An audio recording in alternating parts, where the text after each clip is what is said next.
So everybody listen to KSunRadio.com right now. This is the Hard Rock Heavy Metal Zone. DJ Rob, the metal guy, playing you all things hard rock and heavy metal. On the line, we have the owner of the Vinyl Revolution, Bob. How you doing? Alrighty, how you doing? I'm doing great, and I'd like to quickly, before I forget, thank you for the Cadaver album and recommending it, because it is truly an awesome album. It sounds great. It kicks ass, and these guys, holy crap, how do they do it, I'm asking. Dude, I think those guys, that's one of the best albums I've heard in years, that Cadaver.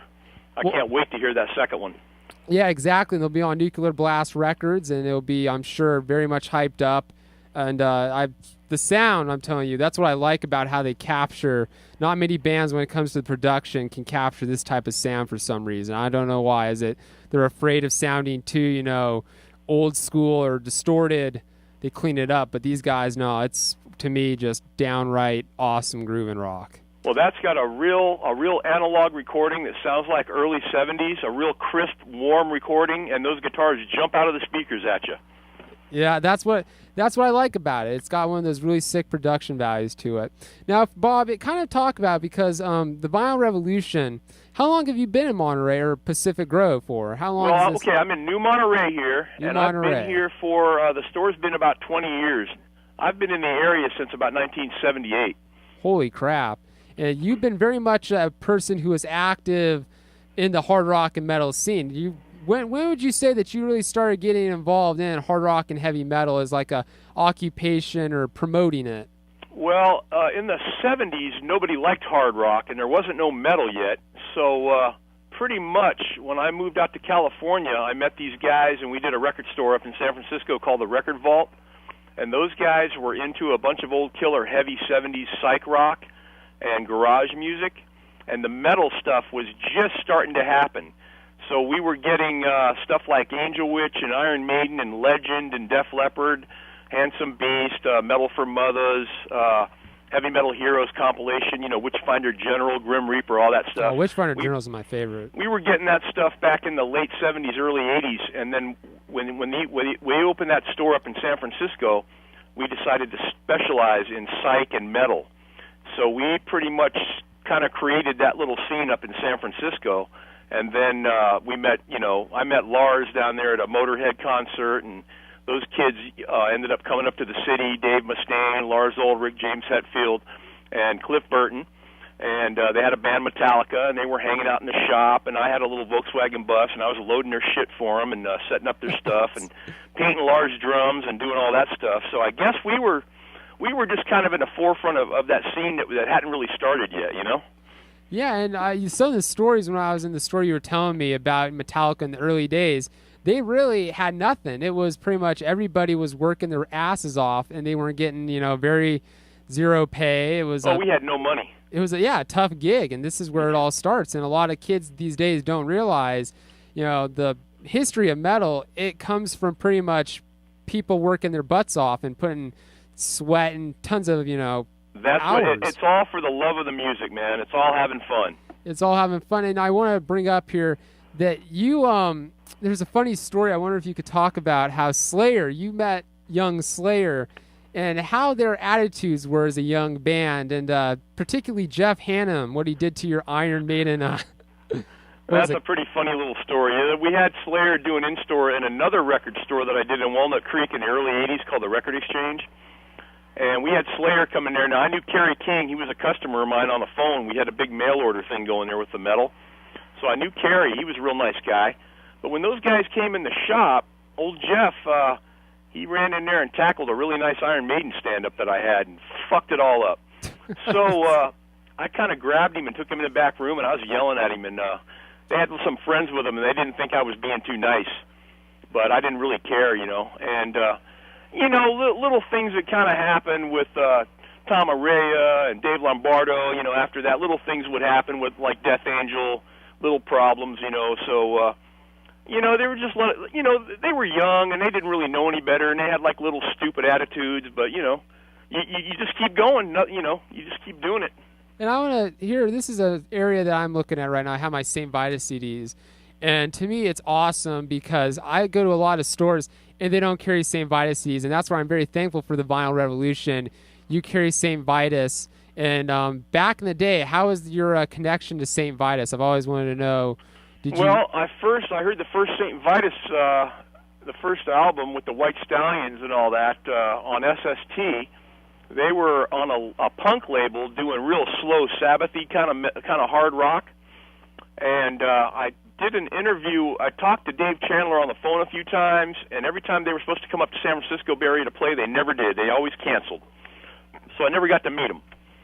But I've always loved them. And then, Scott Weinrich, Wino, from The Obsessed, he came out to L.A. and was singing with Vitus for a while. That was a match made in heaven. Those two, his vocals and that band was killer.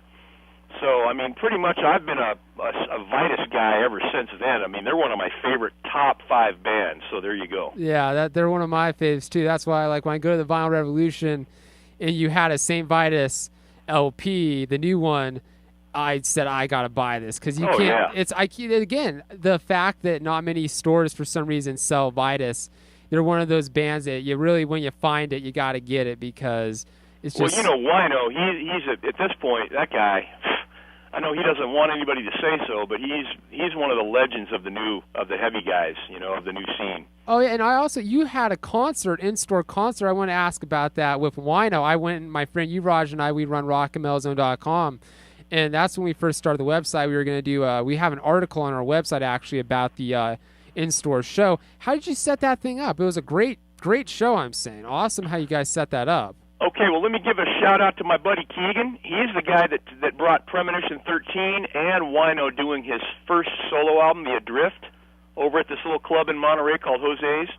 Oh. And we kind of laid the seeds out for him coming to the record shop and doing something.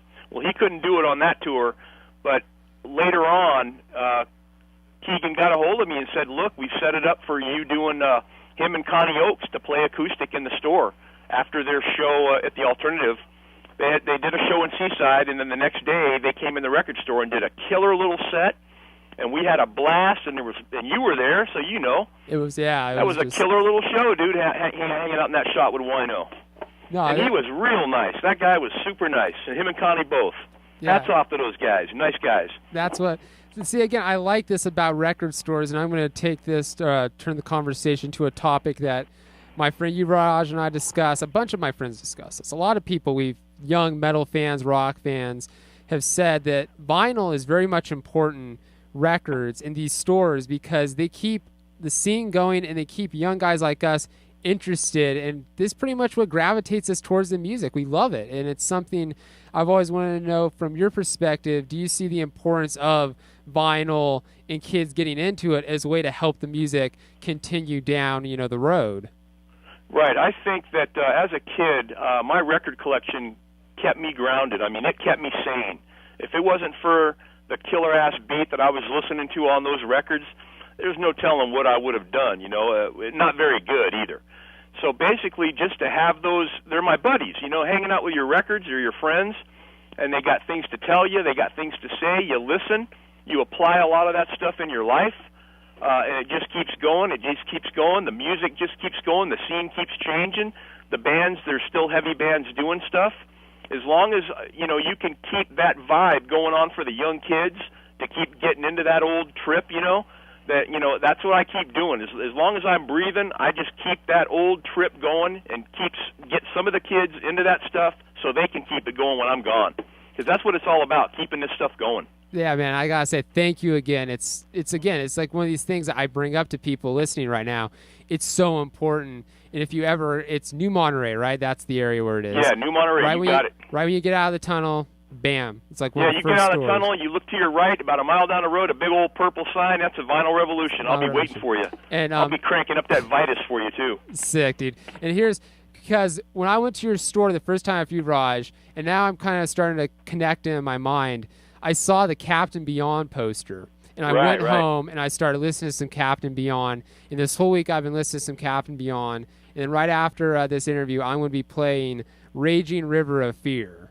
Fuck yeah, dude. That's my favorite all-time record right there, that Captain Beyond. And I got to say, that's what it's about. Look, I would have never been introduced to Captain Beyond, people, if I did not see a poster hanging up in a record store. That's well, what it's go, about. Man, and man, that Captain Beyond record, I tell you what, everybody ought to get into that. If you're into heavy old beat, that's one of the best of all time. Oh, he's got this song even has like early heavy metal. It's so cool. Yeah, sure. That had beginnings of stuff that was way ahead of its time. Way ahead. So hey, Bob, thanks for calling in. I'm telling everybody, check out the Vinyl Revolution. Do you guys have a Facebook page or a website we can promote? There is a Facebook. I don't really deal with any of that computer stuff myself personally, but there's a Facebook page that my friend keeps up, and you can get a hold of me at the Vinyl Rev. Let me see, Vinyl. I forgot the damn email address. My number is area code 831-646-9020. Vinyl Revolution, 230 Lighthouse in Monterey. So people, I'm telling you, come on down, play it loud. Sweet. Thanks for calling in, Bob. Have a good one. Here's some All right, Captain Robert. Beyond, Thanks man. for having me.